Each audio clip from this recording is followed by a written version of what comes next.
Hi అండి, అందరికి welcome to my channel BSK presents. ఈరోజు నేను ఒక హెల్తీ రెసిపీని ఈజీగా క్విక్గా చేసుకోవడానికి ఎలా చేయాలో చూపిస్తాను. ఇంకా మనం పిల్లలకి ఏదైనా బ్రేక్ఫాస్ట్ చేయడానికి వీలవనప్పుడు అండ్ బయట నుంచి తీసుకురావడానికి మనకి ఇష్టం ఉండదు, కొన్ని పిల్లలకి తినిపించడం ఇష్టం ఉండనప్పుడు ఈ రెసిపీని చేసి పెట్టచ్చు. చాలా హెల్తీ రెసిపీ అండి. ఆ వీడియో చూసేద్దాం ఇప్పుడు. ఈ రెసిపీని 1 year ప్లస్ బేబీ నుండి స్టార్ట్ చేయొచ్చు. పిల్లలకి డ్రై ఫ్రూట్స్ పెట్టాలని చాలా మంది అనుకుంటారు, కానీ వాళ్ళు గొంతులు వేసుకుంటారేమో అని ఇవ్వడం ఇబ్బందిగా అనిపిస్తుంది కదా. ఈ రెసిపీ ట్రై చేసి పెట్టండి, చాలా హెల్ప్ అవుతుందండి డ్రై ఫ్రూట్స్ పెట్టాలని అనిపించిన వాళ్ళకు.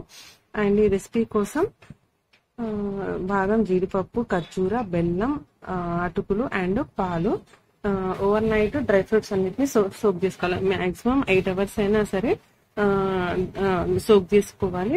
నెక్స్ట్ ఈ అటుకులు మాత్రం రెసిపీ చేయాలనుకున్న ఒక 10 minutes ముందే నానబెట్టేసుకోవాలి.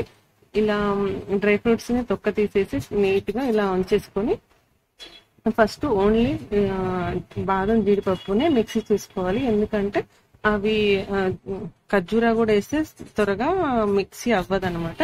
ఫస్ట్ ఇలా మిక్సీ చేసేసుకొని నెక్స్ట్ ఖర్జూరాన్ని కూడా యాడ్ చేసేసుకోవాలి.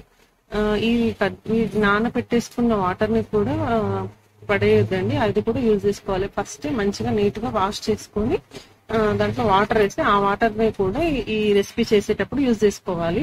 హెల్ప్ అవుతుందండి చాలా. నెక్స్ట్ ఇలా మొత్తం మిక్సీ చేసేసుకున్నాక మంచిగా ఇట్లా మిక్సీ చేసేసుకున్నాక దాన్ని ఇలా చూపించే విధంగా మిక్సీ అయ్యాక దానిని పాలల్లో, అంటే ఒక 2 glasses of tea glass 2 glasses of milk ని అందులో ఈ మిక్సీ చేసుకున్న డ్రై ఫ్రూట్స్ మొత్తం అందులో మిక్స్ చేసేసుకొని స్టవ్ పైన పెట్టి కంటిన్యూస్ కలుపుతూనే ఉండాలండి. బికాస్ అది కలపకపోతే అడుగు అంటుకుంటుంది అనమాట, అందుకే కంటిన్యూస్ గా కలుపుతూనే ఉండాలి. అది థిక్నెస్ వచ్చి తినడానికి వీలుగా ఉండేంత వరకు వచ్చేంత వరకు మిక్స్ చేస్తూనే ఉండాలండి. మా బాబుకు 3 years ప్లస్ అండి.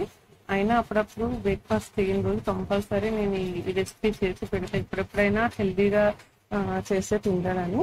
వాడికి ఈ ఏజ్ వచ్చింది కదా, టేస్ట్ డిఫరెన్స్ ఉంటుంది కదా కంపల్సరీ. అందుకోసం లిటిల్ బిట్ నేను బెల్లం కూడా యాడ్ చేస్తాను. టేస్ట్, స్మెల్ చాలా బాగా అనిపిస్తాయండి చేసేటప్పుడు, మనకే తినాలనిపిస్తుంది. మా చిన్న బాబు ఇప్పుడే లేచాడు, వాడిని ఫ్రెష్ చేసి ఈ రెసిపీ వాడి కోసం పెట్టేయాలి. ఇలా కన్సిస్టెన్సీ అనేది ఈ థిక్నెస్ ఉన్నప్పుడు మనం స్టవ్ ఆఫ్ చేసుకొని సర్వ్ చేసుకోవడమే.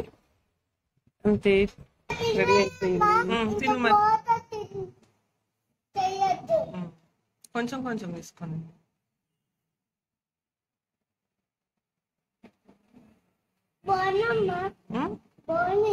బాగుందా? టేస్టీగా ఉందా?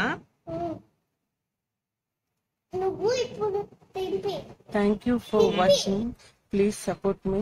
Please subscribe my channel. Thank you.